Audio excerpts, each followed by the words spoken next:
कर लेते हैं कांग्रेस के चिंतन शिविर का दूसरा दिन। जहां झारखंड के गिरिडीह में जैनियों के प्रसिद्ध तीर्थस्थल पारसनाथ के मधुबन में प्रदेश कांग्रेस का 3 दिवसीय चिंतन शिविर आयोजित किया गया है। रविवार को इसकी शुरुआत हुई और अब आज दूसरा दिन है। शाम 5 बजे कांग्रेस प्रभारी की मौजूदगी में विधायक दल की बैठक भी होने वाली है। ये बड़ी खबर इस वक्त आ रही, जिसमें आगामी बजट समेत अन्य मुद्दों पर चर्चा होगी। शिविर में राज्य के सभी 24 जिलों से आए पार्टी के प्रतिनिधि हिस्सा ले रहे हैं। यहां संगठन और सत्ता के बीच समन्वय बनाते हुए पार्टी को और मजबूत बनाने पर चिंतन किया जा रहा है। शिविर के आखिरी दिन मंगलवार को अगले 100 दिनों के लिए कार्यक्रम तय किए जाएंगे। तो ये एक बड़ी खबर है और क्या अपडेट है ये भी हम जानने की कोशिश करेंगे। पहले दिन तो हमने जाना कि किस तरीके से सरकार में रहकर संगठन को कितना लाभ मिला है और नहीं मिला है, तमाम तरह की समीक्षा की गई। इसके साथ ही 2024 को लेकर तैयारी क्या होगी, तमाम चीजों पर लगातार मंथन हो रहा था। और तो अब दूसरे दिन क्या कुछ होगा ये भी हम जानने की कोशिश कर रहे हैं। हालांकि और विपिन हमारे सहयोगी इस वक्त हमारे साथ सीधा जुड़ रहे हैं गिरिडीह से। विपिन, आज क्या कुछ हो रहा है खास? आज क्या चीजें निकल कर आ सकती है? किन किन एजेंडों पर, किन किन मुद्दों पर और किन बिंदुओं पर वहां पर बातचीत हो रही है आज?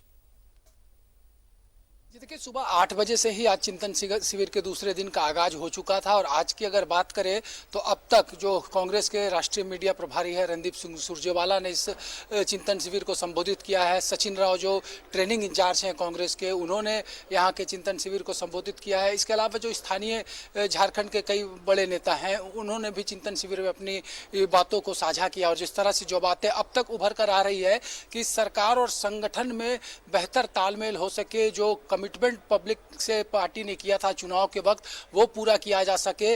क्योंकि जब 24 में जो एक मिशन के तहत कांग्रेस ने आगाज किया है अपना 2024 के चुनाव को लेकर इस चिंतन शिविर के जरिए, तो जब चुनाव की बारी आए तो जनता तक कांग्रेस ये बता सके कि जो वादे थे उसको लेकर अपनी सरकार के जरिए पार्टी ने क्या कुछ करवाया है।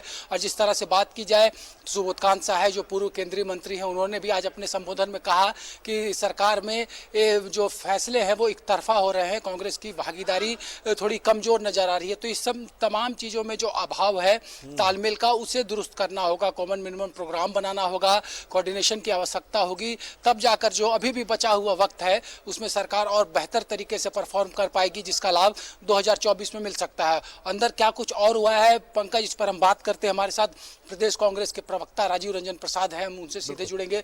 राजीव जी, काफी महत्वपूर्ण ये चिंतन शिविर है। दूसरे दिन भी जिन जिन विषयों पर चर्चा हुई है वो कहीं ना कहीं फ्यूचर प्लान की ओर इशारा करता है और बेहतर तालमेल कैसे हो सके सरकार और गठबंधन के सहयोगी घटक दलों का, इस पर भी फोकस किया गया। देखिए, निश्चित रूप से संगठन, विचारधारा का सशक्तिकरण और विचारधारा का फैलाव, सदस्यता अभियान और जो हमारी धरोहर है, इन सारे विषयों पर कल से ही चर्चा हो रही है।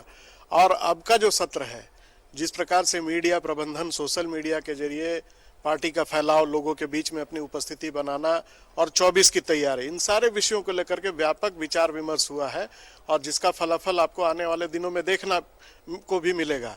लेकिन और अभी हमारे बीच जो डिजिटल सदस्यता प्रभारी हैं आदरणीय के राजू जी, उनका भी पदार्पण हो चुका है। यहाँ जो प्रवीण चक्रवर्ती जी हैं या हम कहें कि प्रकाश जोशी जी हैं, सारे लोग आ चुके हैं। और इसके पहले सदस्यता को ही लेकर के फुरकान साहब हों, प्रदीप यादव हों, दीपिका जी हों, बंधु तिर्की हों, ऐसे सभी लोगों का आज संबोधन हुआ है। और अब जो सत्र, इनके उद्बोधन के बाद ग्रुप बना करके जो विचार विमर्श होने वाला है रात्रि 9 बजे तक, मुझे लगता है कि काफ़ी कुछ जो है उसके बाद एक व्यापक खाका तैयार हो जाएगा, जिसको लेकर के कल हम लोग आगे आने वाले दिनों की जो रूपरेखा प्रभारी महोदय ने कहा है कि हम 100 दिनों का जो है खाका तैयार करेंगे, किस प्रकार से संगठन आगे बढ़े और 24 की तैयारी में हम लगे, इसके लिए हम तैयार होंगे। पंकज, जो रोड मैप होगा कांग्रेस का आने वाले 100 दिनों का, उसको लेकर अभी मंथन का दौर लगातार जारी है। और इसी बीच आज शाम 5:30 बजे विधायक दल की बैठक भी आहूत की गई है, जिसमें खुद प्रदेश प्रभारी अविनाश पांडे, सह प्रभारी उमंग सिंगार, प्रदेश अध्यक्ष राजेश ठाकुर, विधायक दल के नेता आलमगीर आलम के अलावा सभी विधायक मौजूद रहेंगे। इस विधायक दल की बैठक में भी अगर बात करें तो जो 25 फरवरी से झारखंड विधानसभा का बजट सत्र शुरू हो रहा है उस पर भी बातचीत होगी और साथ ही साथ किन किन मसलों को सदन के अंदर कांग्रेस प्रमुखता प्रमुखता से उठाएगी, इस पर भी मंथन इस विधायक दल की बैठक में होगा। तो लगातार बैठकों का सिलसिला जारी है, मंथन जारी है। कल दोपहर तक का समय निर्धारित है चिंतन शिविर का।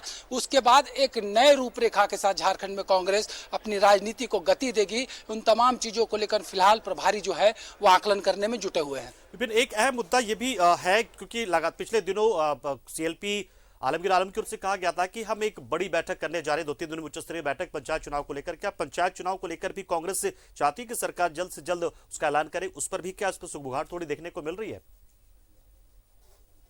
पूरी तरह से संगठन को कैसे मजबूत किया जाए, इसको लेकर चिंतन मंथन चल रहा है।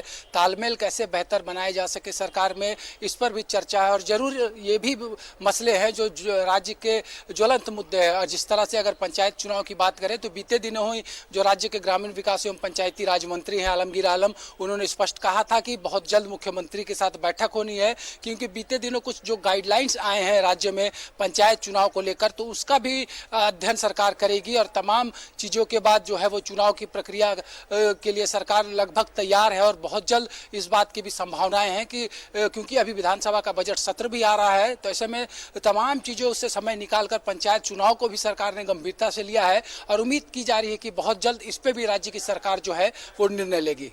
चलिए, बहुत शुक्रिया विपिन, हमारे साथ जुड़े आप। और निश्चित तौर पर आपने एक बहुत ही महत्वपूर्ण जानकारी दी कि किस तरीके से आने वाले 100 दिनों का रोड मैप जो है कांग्रेस तैयार कर रही है। कांग्रेस सत्ता में भागीदारी जो कर ही रही है, लेकिन साथ में संगठन को उसका कितना फायदा मिल रहा है उसकी समीक्षा कर रही है। कांग्रेस ये भी तय कर रही है कि हम जिस तरीके से अब सत्ता तक पहुंचे हैं तो उस मजबूती को, जनता से जुड़ाव को कैसे मजबूत बनाए रखें, जुड़ाव को बनाए रखें, तमाम तरह से कोशिशें की जा रही है। बहुत बहुत शुक्रिया विपिन, हमारे साथ जुड़े आप।